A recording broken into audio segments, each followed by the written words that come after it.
नमस्कार दोस्तों, मैं क्लिनिकल न्यूट्रिशनिस्ट हरिंदर सिंह वालिया आप सबका स्वागत करता हूं। आज हम एक खास टॉपिक लेकर आपके सामने हाजिर हुए हैं। बड़ा इंटरेस्टिंग टॉपिक है। जैसे जैसे हम आधुनिक वर्ल्ड की तरफ, मॉडर्नाइजेशन की तरफ बढ़ते जा रहे हैं, तैसे तैसे ही बीमारियां भी बढ़ती जा रही हैं और उनको दूर करने के लिए महंगे प्रोडक्ट्स भी बढ़ते जा रहे हैं। अगर हम बात करें आयु के सर्वे के बारे में, तो भारत हमारा बहुत पीछे है। और क्योंकि इसमें डेथ की जो एवरेज निकाली गई है आयु, वो है 70 ईयर्स। 70 वर्ष आयु जो है वो डेथ की निकाली गई है कि एक भारतीय जो है वो 70 साल तक जी सकता है। स्वस्थ जीवन बिताना है तो ज़्यादा से ज़्यादा ध्यान देना पड़ेगा अपनी तीनों हेल्थ के ऊपर, यानी कि मानसिक भी, मेंटल, सोशल और फिजिकल। इन तीनों हेल्थ के ऊपर हमारे को खास ध्यान देना पड़ेगा। लेकिन हम अपने टॉपिक के तरफ बढ़ें उससे पहले हमें ये जानना होगा, अपने डाइजेस्टिव सिस्टम के बारे में कुछ थोड़ा बहुत जानकारी लेनी होगी। वो ये कि जिस वक्त हम भोजन निगलते हैं ना, तो वो हमारे स्टमक के अपर भाग में, ऊपरले भाग में जो है वहाँ पहले पहुँचता है, जहाँ उसकी पीएच वैल्यू जो है 4 से 6.5 है। उसके बाद वो स्टमक के निचले हिस्से में पहुँचता है, जहाँ की पीएच वैल्यू जो है वो है 1.5 to 4। उसके बाद जो भोजन है वो आंत में पहुंच जाता है, जहां वैल्यू है पीएच की 6.5 to 7.5। और जो हमारे ब्लड का पीएच वैल्यू है वो 7.35 to 7.45 इसके बीच होता है। यानी कि तकरीबन तकरीबन जो आंत का पीएच वैल्यू होती है, वैसी ही उतनी ही वैल्यू हमारे ब्लड की भी होती है। अगर हम बात करें इंसानों की, तो इंसान को अपने भोजन को पचाने में 3 से 4 घंटे लगते हैं। 3 से 4 घंटे में भोजन जो है वो पच जाता है। लेकिन अब अगर हम आ जाएं कि अगर हम ऐसा कुछ खा पी लें, या हमारा पेट जो है उस वो ज़्यादा एसिड प्रोड्यूस करे, तो हमारा जो पेट है उसमें भी वो पेट जो है वो भी एसिडिक हो जाएगा, और हमारे ब्लड में भी एसिड चला जाएगा, आंत में चला जाएगा, ऐसे चला जाता है। अब होता क्या है कि ब्लड अगर जिस वक्त थिक होता है ना, यानी कि अगर उसमें एसिड मिल जाए तो वो गाढ़ा हो जाता है। और जो हीमोग्लोबिन है ना, हेमोग्लोबिन को ऑक्सीजन ले जाने में, ऑक्सीजन की ट्रैवलिंग में कमी आ जाती है, यानी वो स्लो हो जाता है।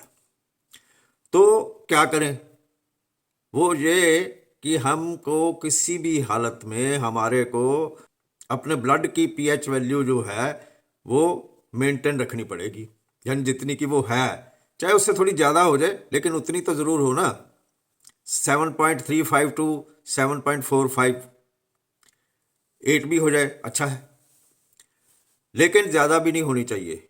क्योंकि अगर ज़्यादा होगा, अगर ज़्यादा अल्कलाइन हो जाएगा तो काफ़ी नुकसान भी होंगे। अब हम आते हैं उस बात के ऊपर कि आपने शाहरुख खान, सारा अली खान, मलाइका अरोड़ा के हाथ में एक ब्लैक सी बॉटल पकड़ी होती है। आपने देखा होगा। वो ब्लैक बॉटल में है क्या? वो ब्लैक बॉटल में होता है ब्लैक वाटर। अब हम आपको बताते हैं कि ये ब्लैक वाटर वो यूज़ क्यों करते हैं। वो यूज़ इसलिए करते हैं कि स्टमक को एसिडिटी से बचाना, अल्कलाइन करना। और दूसरा, ये जो अल्कलाइन वाटर होता है ना, ये एंटीऑक्सीडेंट भी होता है, जो कि उम्र को भी बढ़ाता है और जल्दी बूढ़ा नहीं होने देता है। एंटीऑक्सीडेंट होता है और ये मेटाबॉलिज्म बढ़ा देता है। दूसरा, ये जो है ये जो जिस वक्त हम एक्सरसाइज करते हैं, तो एक्सरसाइज करने के बाद जो हमारे को एकदम से डिहाइड्रेशन होती है ना, उसको ये हाइड्रेट करता है, ब्लैक अल्कलाइन वाटर। तो ये जो है ये जिस वक्त डिहाइड्रेशन होती है ना, तो उसको हाइड्रेट कर देता है बॉडी को, और काफ़ी देर तक हाइड्रेट करे रखता है। लेकिन यहाँ पे ये बात एक अलार्मिंग बात है कि अगर किसी को किडनी प्रॉब्लम नहीं है तभी वो अल्कलाइन वाटर पिए, नहीं तो अगर किसी को कोई किडनी की प्रॉब्लम है तो वो अल्कलाइन वाटर ना पिए। अब हम आ जाते हैं कि ये ब्लैक वाटर कैसे है।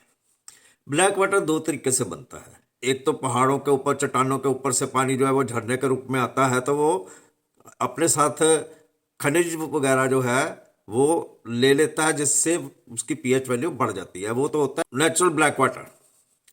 और जो ये लोग पीते हैं ना, बनावटी बना हुआ, लेबोरेटरी में बना हुआ ब्लैक वाटर, अब लेबोरेटरी में बनता कैसे है? ये बनता है आयोनाइजेशन से, और इस उपकरण को कहते हैं आयोनाइजर। बिजली से आयंस यानी कि उसकी पीएच जो है वो बढ़ाई जाती है। इस पूरे प्रोसेस के बारे में किसी फिर वक्त बात करेंगे, लेकिन मैं आपको मोटा मोटा बता रहा हूँ कि वो पीएच बढ़ाई जाती है।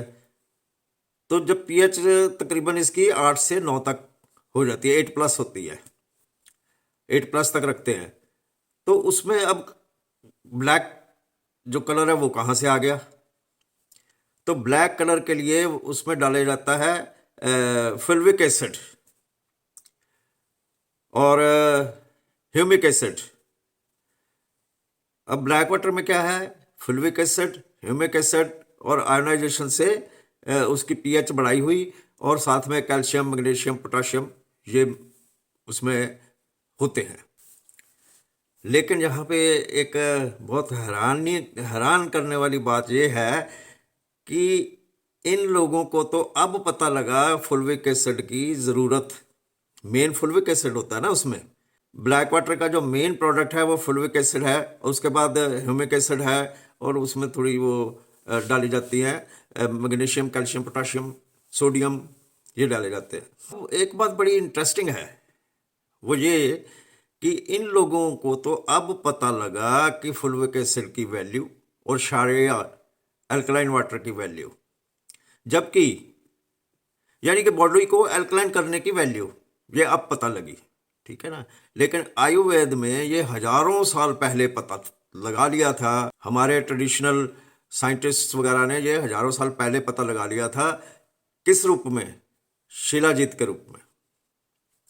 शिलाजीत जो है ना, उसमें 20 to 30% फुल्विक एसिड होता है, और ह्यूमिक एसिड भी होता है, और कैल्शियम, मैग्नीशियम, पोटाशियम भी होता है। इसके अलावा 80 यानी 80 और प्रोडक्ट्स होते हैं, और मिनरल्स, विटामिन के रूप में और भी होते हैं 80। तो इतनी ज़्यादा शक्तिशाली है ये शिलाजीत। और ये बहुत खास तौर पे ये कहा जाता है कि शिलाजीत जो है वो सिर्फ मेल्स खाते हैं। ऐसा नहीं है, मेल्स भी खा सकते हैं, फीमेल्स भी ले सकते हैं, दोनों ले सकते हैं। तो लेकिन हाँ, ये बात ज़रूरी है कि डॉक्टर से कंसल्ट करके ले, वो ज़्यादा अच्छा है। और जो फुल्विक एसिड है ना, या शिलाजीत कह लो, वो जो है वो थायराइड में भी फ़ायदा करती है। लेकिन डॉक्टर से पूछ लें एक दफ़ा, क्योंकि कई चीज़ें काउंट होती हैं, बीपी काउंट होता है, तो इसलिए ये डॉक्टर से कंसल्ट करके ले तो ज़्यादा अच्छा है।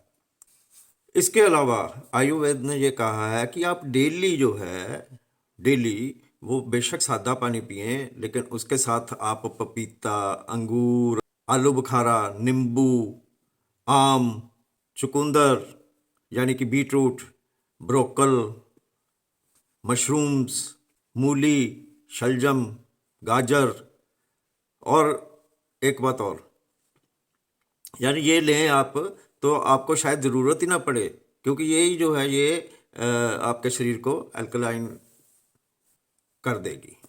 एक बात और यहाँ पे बताना ज़रूरी है कि जो प्याज है ना, सफ़ेद भी और लाल भी, ये भी जो है ये अल्कलाइन होती है इनकी तासीर।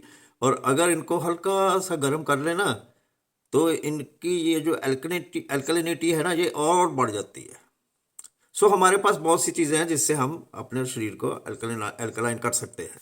अल्कलाइन वाटर जो है वो हड्डियों को भी मजबूत बनाता है।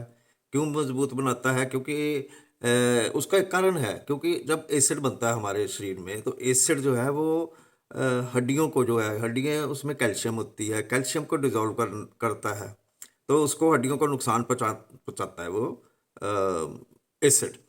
तो एसिड को ज़रूरी है कि नॉर्मल करना है अल्कलाइन वाटर से। या ये सब्जियां हो गई, ये फ्रूट हो गए, इनसे अगर हम डेली लेते हैं तो बहुत अच्छी बात है। लेकिन उसके बाद अगर हमने अल्कलाइन वाटर लेना ही है तो मैंने वीडियो अपलोड कर रखी है, शक्तिशाली क्षारीय शक्तिशाली एल्कलाइन वाटर। वो आप देख सकते हैं कि एल्कलाइन वाटर कैसे बनाना है, अल्कलाइन वाटर कैसे बनाना है, आप वहाँ जाके देख सकते हैं।